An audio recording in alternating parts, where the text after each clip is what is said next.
folks, I'm Papa Boris, and in this video I'm going to start a playthrough of Warhammer 40k Mechanicus. This is a game I've been wanting to do a playthrough with for like 4 years now, so I'm very excited to be here. I don't like too much blabbing at the beginning of videos, so let's jump right in. We're going to be playing on very hard difficulty, which means that monsters have 1.5 times as much health, there are 1.5 times as many monsters, and there are extra fights. This is actually not as big of a deal as you think it might be, for reasons we'll talk about later. We're going to skip the tutorial, but I'm not going to have Iron Man or permadeath. So, besides this, we just need to make 2 choices. This is something I recommend for everybody. I recommend that you turn on Enhanced Exploration, which makes the game a bit easier and, in my opinion, more fun. And also, tech can be equipped only once per TP, which, in my opinion, again, makes the game more fun, though this makes it more difficult. I do think, overall, probably the Enhanced Exploration makes the game more easy than this one makes it hard. But at the very beginning of the game, when you're on very hard difficulty, this actually has a really oversized effect on the difficulty of the game. So anyways, let's go ahead and jump right into it. If you have no idea of anything about this game, by the way, I recommend that you check out my starting guide video on it. So here I'm going to assume that you have a working knowledge of how things work, and we can just talk about strategy. So my plan is to make my 2 starting tech priests extremely overpowered, and there's a particular combo that I am going to go for. That combo is going to use this, the Overzealous ability from the Tech Auxilium tree, to cast a Canticle for free. Now, one thing that's not obvious from the text is that you can target a Canticle that you have already used, and I don't think this used to be here, but now it does say here that the Canticle can be used again. So if you get the +9 damage Canticle and you cast this on it, and then you use the Canticle itself, it's +18 damage. And if you have a area of effect weapon, then you can hit a lot of monsters with it and one-shot or nearly one-shot a whole butt-ton of them. So that's what one of my tech priests is going to work towards. However, right now I'm going to put both of the upgrades that I can with my starting 300 Blackstone into the Dominus tree. So Minarius is going to be my ranged attacker. This is actually not as amazing as it looks, although I will work towards it.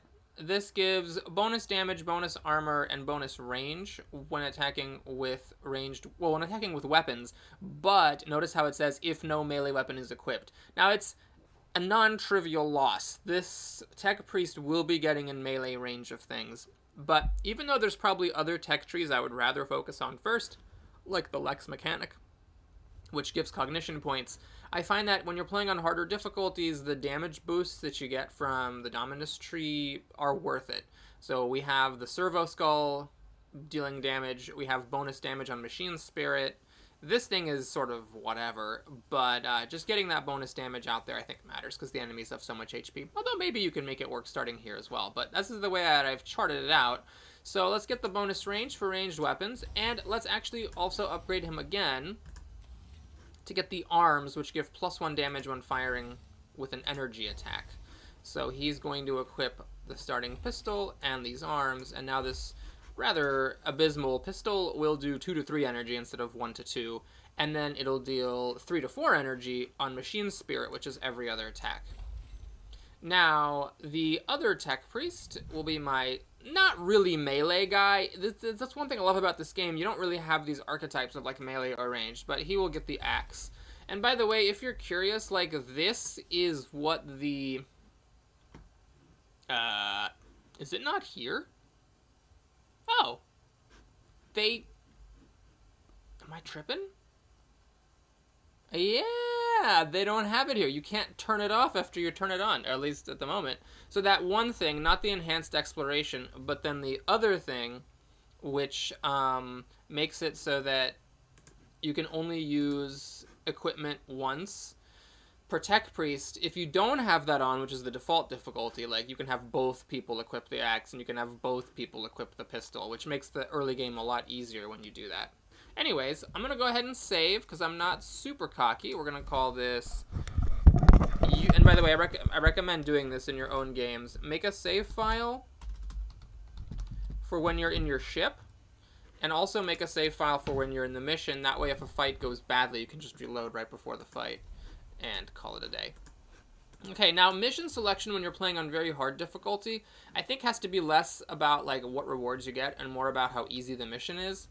And so here, I think the easier of the two easy missions is this one. Even though it might not look like it, since there's two different types of enemies, I think the map layout is just easier to deal with. Now, as it happens, we're getting a pretty good reward. So this is an energy weapon, so we can give it to our energy person, our ranged tech priest, and just have him do an extra shot. The fact that it's an AoE thing is neat, but not that relevant, but still it's nice sometimes. And then this is actually a pretty decent one if you have the augment slots for it, because what this allows you to do is heal, and you lose 10 Blackstone for every point of health that your tech priests are missing at the end of a mission. So being able to heal during the mission is a little bit greedy, especially on very hard difficulty. I'm not going to make it my top priority. But being able to heal is really useful because then you make more Blackstone and you can buy upgrades faster. Again, I do recommend that you read the narrative stuff because I think it's really cool. The world building in this game is superbly well done. But I will be skipping that for the purposes of this series. Okay, so here, good strategy is just get to the main thing as fast as possible. You, especially with enhanced exploration turned on, probably benefit enough from visiting extra spaces, but it does potentially make the fights harder.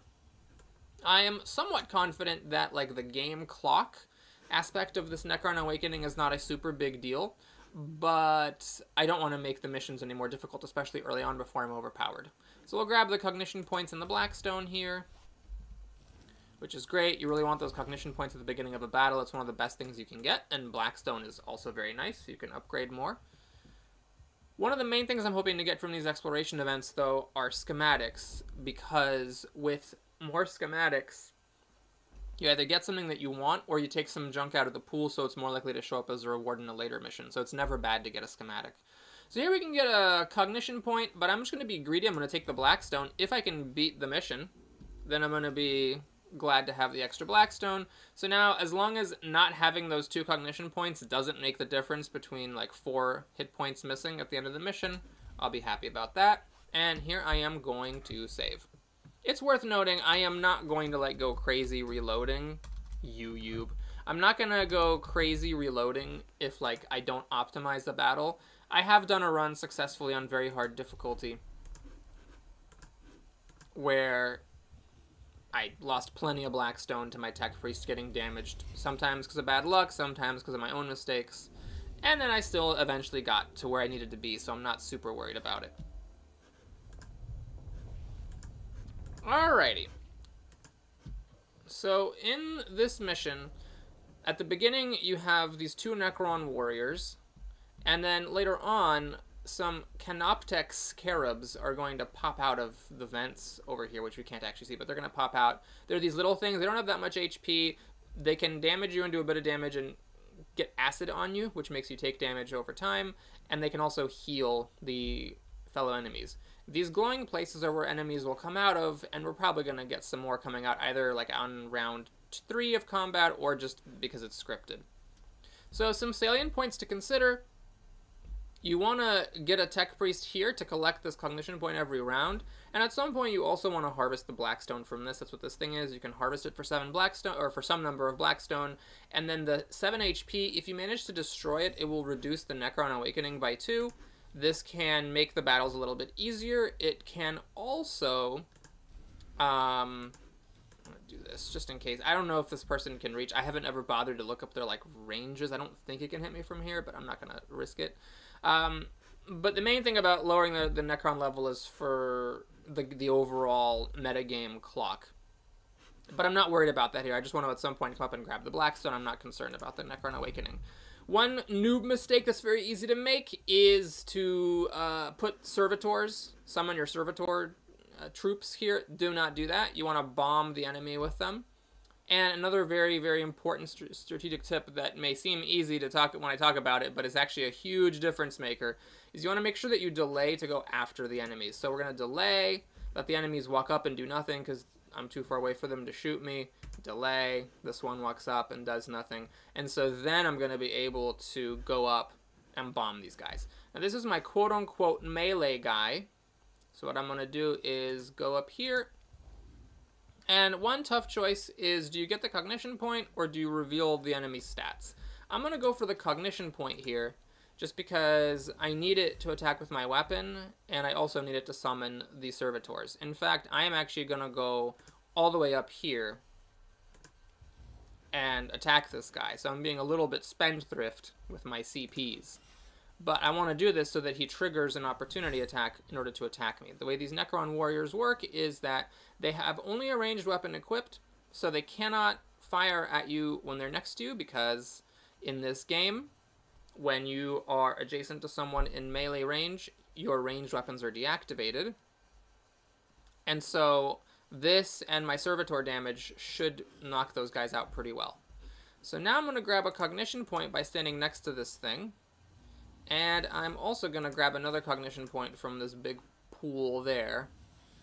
And I want to shoot a guy. So the question is, can I shoot that guy? Because I'd like to reveal that guy's stats. I guess I'm going to just focus fire on this one because it's a little bit easier to stay out of harm's way. There's going to be a Necron coming out here, so I can't get too cozy over here. This is very nice. That Necron doesn't have any physical armor or energy armor. Sometimes they have one or the other. They never have both, but they can have one or the other. And so it's nice that he doesn't have any, because it means it'll be really easy to take him down with my weapon and my servitors. And so notice now we're going to harvest right away because we ended with him right here. And the servitors, they can basically be summoned within 4 squares of your tech priests. So now I'm going to bomb this place with 4 servitors since I have 4 cognition points. We're going to put one there and there. So they're going to go after that guy and mostly draw his fire. And then with this guy, I think I'm going to do something a little bit kooky. I'm going to put one there and there. It's actually going to be very difficult for him to even get to a spot where he can attack anything. Now that could be a mistake, because by doing this, I kind of increase the odds that he, let's say, wanders over here and shoots my tech priest. So maybe actually that is a mistake. Let's put it here and here, so then he's more likely to shoot my servitors. Because again, you don't want your tech priests to get damaged, since if they get damaged, then they cost you Blackstone after the mission. A very important tactic is what I like to call opportunity attack farming. Servitors are your basic troop. They get a cognition point every time they're hit by an enemy attack. So you want to farm these Necron warriors because their opportunity attack deals just 1 damage. So it's a really great return on your investment. You can get the cognition point. It doesn't matter if your servitors are dead or alive. In later missions where there's more than 1 fight, it does matter how you handle your troop health, because if they're damaged in 1 fight, then they're not available for the next one. But in this case, in these early missions where there's just the 1 fight, it doesn't matter how damaged they get, you just want to use and abuse them. Alright, so this is an interesting case. I could actually attack this guy and kill him, but the thing is, these servitors will actually kill him when he tries to attack me, so there is a temptation to go over here and attack this guy.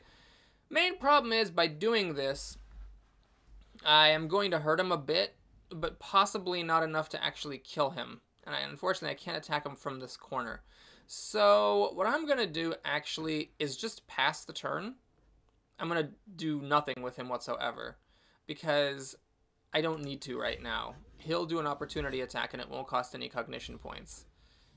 Oh, maybe I could have delayed and then gone after this guy after he moved. That might have been smarter. So there's a 50-50 chance he dies because they do 3 or 4 damage. So this got for 4. That's not ideal, but it's not a huge deal either. And since that Necron warrior moved, I can actually now farm him for a cognition point as well.